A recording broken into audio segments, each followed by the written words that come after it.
अस्सलाम वालेकुम गाइस, उम्मीद है सब खैरियत से होंगे। आज की सुलह हम आपको बताएंगे कि फिल वक्त हमारे घर में कौन कौन सी दवाइयाँ मौजूद है, किस किस कंपनी की है, किस बीमारी के लिए है, उसमें शेल्फ लाइफ कितना बचा हुआ है, और फिर आखिर में उन सब दवाइयों को हम इकट्ठा करेंगे, एक छोटा सा मेडिसिन बॉक्स बनाएंगे, दवाइयों को उस मेडिसिन बॉक्स में रखेंगे और आप सबको भी मेडिसिन बॉक्स बनाने का तरीका सिखाता हूँ। तो चलिए शुरू करते हैं, व्लॉग को एंड तक देखिए। तो शुरुआत हम इस कमरे की अलमारी से करेंगे कि इस अलमारी में कितनी दवाइयाँ पड़ी हुई है। फिर सारे घर में देखेंगे कि किस किस कोने में दवाइयाँ पड़ी हुई है और एक्सपायरी डेट अभी तक बचा हुआ है, खराब हुई है या अपनी असली हालत में वो दवाई मौजूद है। तो इस अलमारी में कुछ गोलियां ये है, इस ठीक है, और कुछ गोलियां ये है। इस सबको इकट्ठा करेंगे एक ही जगह पे और फिर आपको आखिर में बताएंगे कि किस किस मरज़ के लिए है, किस बीमारी के लिए है। तो सबको मैं यहाँ पे इस लैपटॉप के साथ रख देता हूँ, ठीक है। ये दवाइयाँ पड़ी हुई है और ये एक ऑइंटमेंट का ये खाली ट्यूब है, ये भी किस बीमारी के लिए है, ठीक है। ये मेरा एक तस्वीर पड़ा हुआ है जो शाहिद भाई ने बनाया था 2020 में। अब हम इस अम्मी की कमरे में, जो कि आग का कमरा है, हम यहाँ सर्दियों में आग जलाते हैं, तो इस कमरे में देखेंगे, इस अलमारी में, इस कमरे में कितनी दवाइयाँ पड़ी हुई है। तो अच्छा, इससे पहले दवाइयाँ ढूंढने से पहले मैं आपको बताऊं कि आज हमारे घर में एक छोटा सा मेहमान आया हुआ है और वो मेहमान ये है। देखिए, इसकी अभी अभी विलादत हुई है, तो अम्मी ने इसको आग के किनारे रखा हुआ है ताकि ये ज़रा समझ सके। इसका हालत बहुत ख़राब था। आपको अभी बताऊंगा कि कितनी बर्फबारी है और इस बर्फबारी में इस मेमने ने इतना हौसला कर रखा है कि अभी तक जिंदा है। अच्छा, तो दवाइयाँ ढूंढ लेते हैं। यहाँ पे मुझे दवाइयों का एक बहुत बड़ा कीप मिला है, इतनी सारी दवाइयाँ। इस चीज़ में भी बहुत दवाइयाँ पड़ी हुई है, ये भी तकरीबन दवाइयाँ है, हमने बोतल में रखे हुए ताकि ये ह्यूमिडिटी और मॉइस्चर से महफूज रहे। और कुछ दवाइयाँ ये पड़ी हुई है, इसको साइड पे रख देते हैं। और यहाँ पे ये है, तो इस दवाई को भी वहाँ पे रखेंगे और आखिर में आपको बताएंगे कि ये किस बीमारी के लिए है, किस काम के है। इसके साथ यहाँ पे 2-3 मेडिसिन यहाँ पे पड़ी हुई है, तो इसको भी जो है ना आपको दिखाएंगे कि किस चीज़ के लिए है, ठीक है। तो वहाँ पे सब दवाइयों को इकट्ठा करके ले जाते हैं। अच्छा भाई, तो ये सब मेडिसिन मैंने एक जगह इकट्ठा किया। इसके बाद हम जाएंगे मार्केट में और वहाँ से कुछ खाली डब्बे खरीदेंगे और आपको बताएंगे कि किस तरह उस प्लास्टिक के डब्बों से हम मेडिसिन बॉक्स बना लेते हैं। ये घर घर की ज़रूरत है, आप खुद भी बना लीजिए मेडिसिन बॉक्स। तो चलो चलते हैं।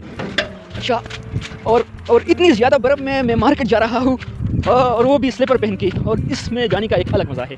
इकट्ठा किया, अब आपको बताएंगे कि कौन सा मेडिसिन किस मर्ज़ के लिए है।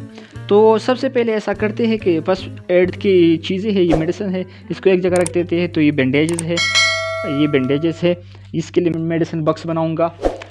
ये बैंडेज, ये सर्जिकल ग्लव्स है, ये फॉर्सेप है, एक या सर्जिकल ब्लेड है, ये सिरिंज वगैरह है, ये फायोडीन है जिसे ज़ख्म वगैरह के लिए की सफाई किया जाता है, ठीक है। तो ये फायोडीन है। और अब आते हैं दवाइयों की तरफ। तो ये एनर्जेटिक के नाम से एक सिरप है, आयरन सिरप, जो कि आम जिस्मानी बीमारी कमजोरी के लिए होती है और ये एक एनर्जी टॉनिक है। ये मोटेलियम, जो जेनेरिक नेम है डोम्पेरिडोन इसका, तो इसके लिए एक सस्पेंशन एक सिरप है और ये नाजियाओमेटिक और इसके साथ मुंसलिक जितनी भी बीमारियाँ हैं उसी के लिए इस्तेमाल किया जाता है, ठीक है।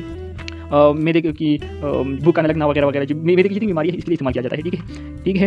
जो डिस्पेक्ट इस्तेमाल किया जाता है, ब्लोटिंग पेन, एब्डोमिनल पेन और डायट्री ओरिजिन या वोमिटिंग, रेडियोथेरेपी वगैरह के लिए इस्तेमाल किया जाता है, ठीक है। ये एक तरह की डोपामिन एगोनिस्ट है, ठीक है। ये कैलकुलेट किडनी के नाम से एक मेडिसिन है जो कि जितनी भी गुर्दे के अमराज है, गुर्दे की जुमला अमराज के लिए इस्तेमाल किया जाता है, ठीक है।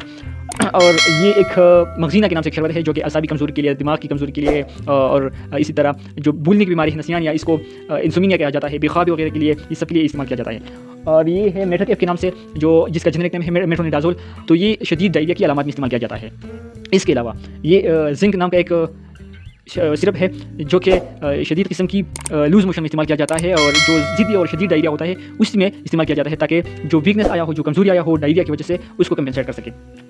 और ये एक होम्योपैथिक HR45 के नाम से एक नंबर आया हुआ है, एक प्रोटीन से है जो कि ज़ख्म वगैरह के लिए इस्तेमाल किया जाता है, ज़ख्म वगैरह को भरने के लिए और उसको खून को रोकने के लिए इस्तेमाल किया जाता है, ठीक है। और ये एक एक्सटर्नल सोल्यूशन है, टॉपिकल सोल्यूशन है, क्लोट्रेम इसका ब्रांड नेम है, क्लोट्रामाइजोल इसका जेनेरिक नेम है। तो ये किस चीज़ के लिए इस्तेमाल किया जाता है, ये एक्सटर्नल यूज़ के लिए इस्तेमाल किया जाता है। ये एक एंटीमाइकोटिक है, एंटीफंजिसाइडल है, और ये जितनी स्किन की जितनी बीमारियाँ होती है, रैशेस वगैरह, खारिश वगैरह, इसके लिए इस्तेमाल किया जाता है, टॉपिकल सोल्यूशन है ये। इसके अलावा आते हैं टेबलेट्स की तरफ। तो ये टेबलेट्स जो पड़े हुए हैं जैक्सन के नाम से, तो ये सेफ्रोफ्लैक्सासिन है। तो ये सेफ्रोफ्लैक्सासिन जेनेरिक नेम है इसका, जैक्सन इसका ब्रांड नेम है। और ये UTI, urinary tract infection, sore throat infection और जितने इसी तरह की इन्फेक्शन वगैरह होते हैं जो बैक्टीरिया वगैरह की वजह से पैदा होती है, तो ये उसके लिए इस्तेमाल किया जाता है। बेसिकली ये एक एंटीबायोटिक है, ठीक है। ये मेरिनेक नाम का एक टेबलेट है और ये एनाल्जेसिक है, एंटी इन्फ्लेमेटरी है और जितनी दर्द वगैरह है इसके लिए इस्तेमाल किया जाता है। ये बिफ्लाम है, ये भी एनाल्जेसिक है, एंटी रूमेटिक है और एंटी इन्फ्लेमेटरी है, दर्द वगैरह के लिए भी इस्तेमाल किया जा सकता है। और ये क्लेमाक्स है, ये एंटीबायोटिक है, एंटीबैक्टीरियल है, ये यूटीआई के लिए, सोर थ्रोट के लिए, एलिमेंट्री कैनाल इन्फेक्शन के लिए, जितनी भी इन्फेक्शन है इसी तरह की, तो इसमें इस्तेमाल किया जा सकता है। और ये है डायमिन, जो कि डायमिन हाइड्रोनेट है, ये इस्तेमाल किया जा सकता है वोमिटिंग, नोजिया वगैरह में, ठीक है। सफ़र के दौरान अक्सर लोग ये इस्तेमाल करते हैं ताकि वोमिटिंग ना आए गाड़ी में, जो मोटर डिजीज होता है उसमें। और ये क्या है, ये दवाया है कैट्रिक्स के नाम से और इसका जेनेरिक नेम है लिवामेसोल।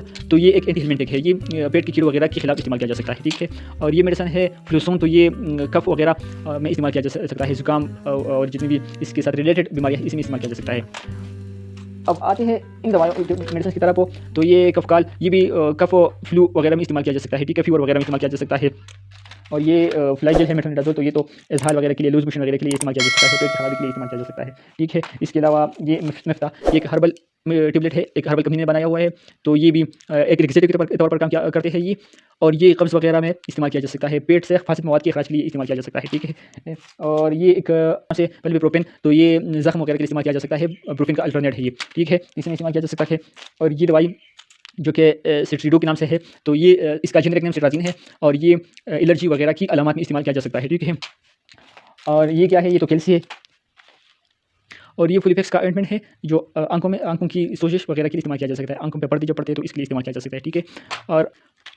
और ये क्या है, ये एक इंजेक्शन है, इनकोबॉल ब्रांड नेम है इसका और मेकोबालामीन इसका जेनेरिक नेम है। तो आप तो जानते होंगे कि मेकोबालामीन किस विटामिन का नाम है, ये आप कमेंट में ज़रूर बता दीजिए, ठीक है। तो ये जनरल वीकनेस के लिए ये इंजेक्शन है। और ये क्या है, ये भी एक इंजेक्शन है जो कि न्यूरोबिडक्सिन के नाम से है। तो ये भी आप बताइए कि ये किस बीमारी के लिए है, ठीक है। अब आते हैं इसकी तरफ। तो ये एक सफूब है, एक माजून है दिमागून के नाम से और ये भी हर्बल है, ये याददाश्त को बेहतर बनाने के लिए इस्तेमाल किया जा सकता है। ये खमीरा का ज़ुबान, ये भी माजून है अम्बरी, और ये भी जितनी भी दिमागी कमजोरियाँ वगैरह है इसके लिए इस्तेमाल किया जा सकता है, ठीक है, डिप्रेशन वगैरह। तो अब इस ब्लेंडर्स को यहाँ पे रखेंगे, ठीक है, जितनी भी ये फर्स्ट एड की चीज़ें हैं यहाँ पे रखेंगे, ठीक है।